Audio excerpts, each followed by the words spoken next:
Want to lead with an open heart and a clear mind? This is the way. John C. Maxwell. High Road Leadership. Bringing people together in a world that divides. This might seem like a profoundly obvious thing to say, but leaders are important. The influence and power leaders wield makes all the difference. They can be responsible for uplifting people or, equally, for bringing them down. Through his organization, the author, John C. Maxwell, has overseen the certification of 50,000 coaches in 72 countries. This has given him a unique vantage point to see what makes both good and bad leaders tick. The difference between them can be boiled down to two things: skills and values. As he sees it, leaders with high values and low skills are generally ineffective. Those with low values and high skills lack integrity and tend to manipulate people for personal gain. It's leaders with both skills and strong values in place who succeed in uplifting people. In this summary, you'll discover the values that can help you become the best kind of leader. So let's take the high road and get started. Taking the high road. Everyone loves a win-win situation, right? Well, when it comes to leadership, the only win-win situation is to be a leader with good skills and strong values. If you're lacking in either, it's going to be a losing situation for you, the organization, or both. But if you're strong in both departments, then you're what's known as a high road leader. So what kind of values are we talking about? First and perhaps most important is the genuine willingness to put others first. This is what the high road is all about. People who take the low road are only in it for themselves, which is pretty much the opposite of being a leader. Those who take the middle road enter into a transactional approach, and I'll scratch your back if you scratch mine, leadership style. The high road, on the other hand, is about putting others first. High road leaders give without expecting anything in return. They accept that life isn't always fair. They treat everyone with respect, regardless of how they're treated in return, and strive to make the world a better place by maintaining a balance in others' favor. When you focus on collective benefit over personal advantage, you avoid a lot of traps that people fall into when they take the low or middle roads. But there are barriers that people can hit when they try to embark on the high road. These days, people have a hard time realizing the virtues of seeking common ground and collaboration. Instead, it's common to view those who disagree with us as being disagreeable and not worth listening to. When we start to question someone's motives, trust erodes, making collaboration difficult. High road leaders rise above this mindset, fostering a strong bias toward collaboration. They work to understand different perspectives and are committed to finding the best solutions, even if those come from opposing views. This approach is essential in any setting, whether it's a workplace, community, or broader society. This brings us to the second characteristic of the high road leader. You must value all people. This begins with recognizing everyone's inherent worth and treating them with dignity. It's not enough to see people's potential. You must also appreciate and act on it. This includes acknowledging others with kindness, finding common ground, recognizing their value, and treating them with dignity. By being humble and valuing others, you can build a culture of mutual respect and collaboration, paving the way for a united and thriving community. If you can't engage with people who disagree with you, your leadership potential remains stunted. Successful leaders know that cooperation with everyone, not just their allies, is crucial for progress. Blaming the other side for your problems misses the point. To create a better culture and world, you must reflect on your contributions to division and strive to bridge gaps. This means taking the high road. Be a self-aware leader. Let's delve deeper into the values and characteristics of effective leadership. When it comes to those who unite, connect, and uplift, there must be an understanding of fundamental humanness. Recognizing what makes us human comes with an understanding that we're all flawed. This is a key part of that common ground we all have. High road leaders know deep down that they're neither better nor worse than anyone else. This perspective is crucial, and a leader must know themselves before they attempt to lead others. This means being self-aware about your strengths as well as your weaknesses. Let go of any misguided ideas about perfection and lead by example. You can do this by recognizing your potential for growth and being supportive and nurturing toward yourself, just as you would be with others. Everyone falls short, and holding yourself to unrealistic standards can be deeply discouraging. Once you forgive yourself, it becomes easier to take things lightly and move on healthily. Even better, it becomes easier to use mistakes as an opportunity to learn and grow. It's about balancing self-confidence with humility, which is essential for genuine leadership. Self-awareness also applies to understanding your motivations. Every leader should ask themselves whether they're doing this for the right reasons. In other words, whether they're in it for personal gain or to benefit others. Healthy leadership, high-road leadership, is about serving others, not self-interest. If your motives are centered on power, recognition, or financial gain, then you're entering the realm of selfish leadership. In particular, here are some common misbehaviors to avoid. First, stop chasing what's easy. Finding the right path isn't the simplest one. Get used to this idea and spend less time looking for shortcuts. Likewise, stop seeking applause. Authentic leaders don't lead for praise. Next, stop insisting you're right and stop blaming others. Be open to outside perspectives and own your actions and decisions, even when they're unflattering. Remember, to err is human. And finally, stop paying lip service.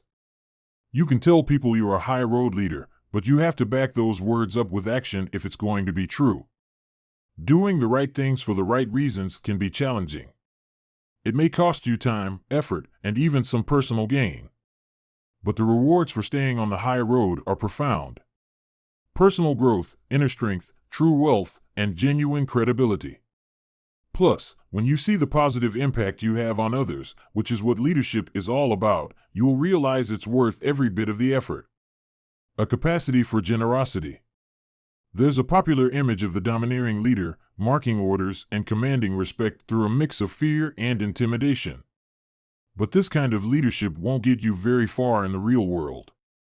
An effective leader is pretty much the opposite of that fear-based leader. In one word, the high-road leader is generous. As we mentioned earlier, leadership isn't about taking. It's about giving. It's about three kinds of giving, in fact, open-hearted, open-minded, and open-handed generosity. Open-hearted generosity is about using leadership as a way of adding value to others. Your questions to yourself should be, what can I do to amplify those around me? How can my leadership bring out the best in others? Likewise, open-minded generosity is about thinking the best of people.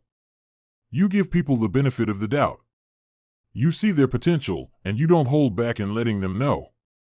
Open-handed generosity is another way of offering support by giving freely and often. What do people need in order to flourish? Is it time, resources, encouragement? Open-handed generosity can make you think about all the ways in which a leader can give.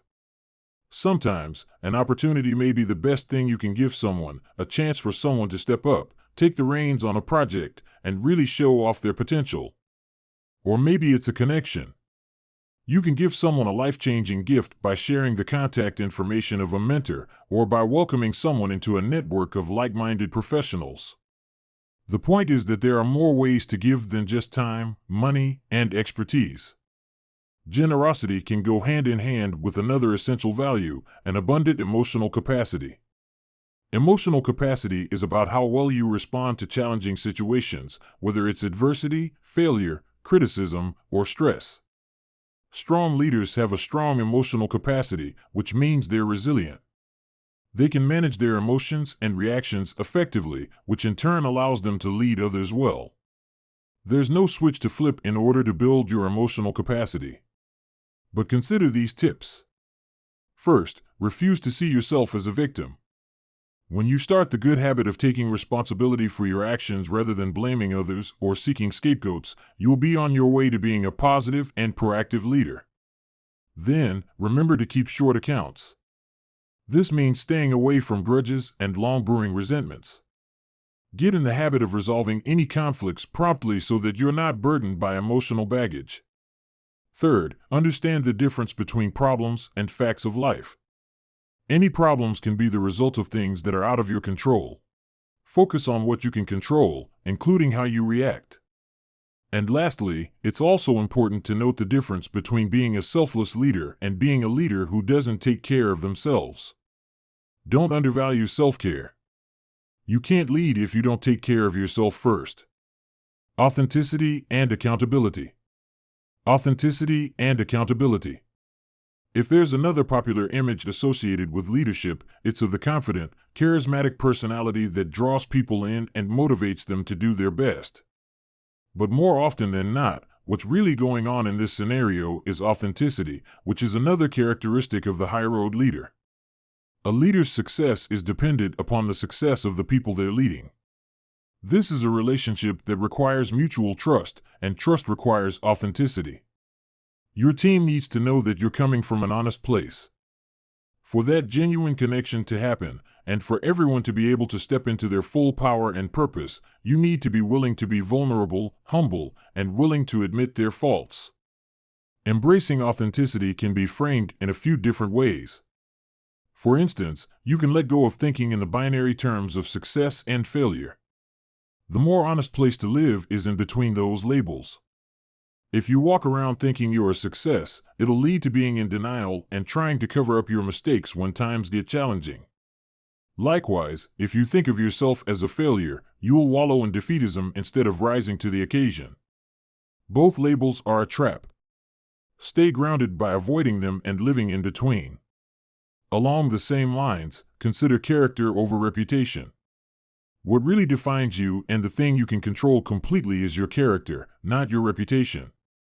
Your character is defined by who you are, the choices you make, and how you interact with others. Maintaining this focus on character can help in difficult times and keep you on the high road. As Mahatma Gandhi said, a man of character will make himself worthy of any position he is given. Another cornerstone of trust is accountability. We've already mentioned the bad habit of not owning up to your mistakes, but accountability is bigger than that. Few things are more important in leadership than making decisions, and embracing accountability is how leaders maintain discipline and show consistency in their values. It also enables them to learn and grow from experience. Without accountability, leaders risk going astray and descending down the low road. It's like the saying goes, power corrupts. If we don't have checks and balances in place, to reject accountability would be to reject the high road. Leaders who shirk responsibility are the ones who lose the trust of their people and don't learn anything from life. Meanwhile, the ones who embrace their responsibilities are the ones who build genuine connections, earn respect, and maintain a positive, consistent influence on their teams. Big picture positivity. Big picture positivity. Let's wrap things up by focusing on a few of the major remaining qualities of the high road leader. Today, perhaps more than ever, it's important to keep your focus on the bigger picture. Things can change so quickly, and there's no shortage of distractions vying for your attention. So if a leader wants their organization to thrive, they need to maintain a big picture perspective. For this to happen, you need to develop your maturity. Maturity is the quality that keeps you from overreacting or doing things out of a short-sighted blindness. It's the quality that helps you navigate complex situations and consistently make decisions that benefit the greater good. Without maturity, it's nearly impossible to live by the bigger picture. When someone mentions the bigger picture, what they're often talking about is context. Understanding the greater context of a situation requires continual intentional effort. Context can change day to day, but leaders must know the context to make the best decisions and understand the far-reaching consequences of their actions. Often, a leader will consider the context only in terms of keeping score. Their decisions are based on knowing who owes them a favor or who's done them wrong. To put it simply, high road leaders don't keep score. Keeping score puts guilt on others, creates feelings of unfairness, becomes an act of control, and breeds entitlement. Leaders who keep score inevitably fall victim to manipulating others and creating a transactional environment that damages trust in relationships. Focus on your own behavior rather than competing with others. And consider the platinum rule: treat others better than they treat you. This rule is the essence of high road leadership. Be kind and forgiving regardless of how others might behave. When you put all of the principles of being a high road leader together, what you end up with is a set of practices designed to put others ahead of you, which is the definition of true leadership. As Ralph Waldo Emerson said, life consists of what you think about all day. High road leaders think about how to benefit others. Think positively and turn those thoughts into actions that positively impact others. Final summary. The main takeaway of this is to High Road Leadership by John C. Maxwell is that there are many principles to consider when it comes to high road leadership, which is committed to leading with integrity and uplifting others. Maxwell emphasizes the importance of taking the high road by giving more than you take, developing emotional capacity, placing people above your own agenda, embracing authenticity, and being accountable for your actions. The way of the high road leader is one that strives to see the bigger picture, avoids the pitfalls of keeping score, and genuinely desires the best for others. Through maturity, understanding context, and intentionality, you can create a distinctive, positive impact. By fostering a mindset of generosity, humility, and resilience, you can inspire trust, build strong relationships, and lead effectively in a way that benefits everyone.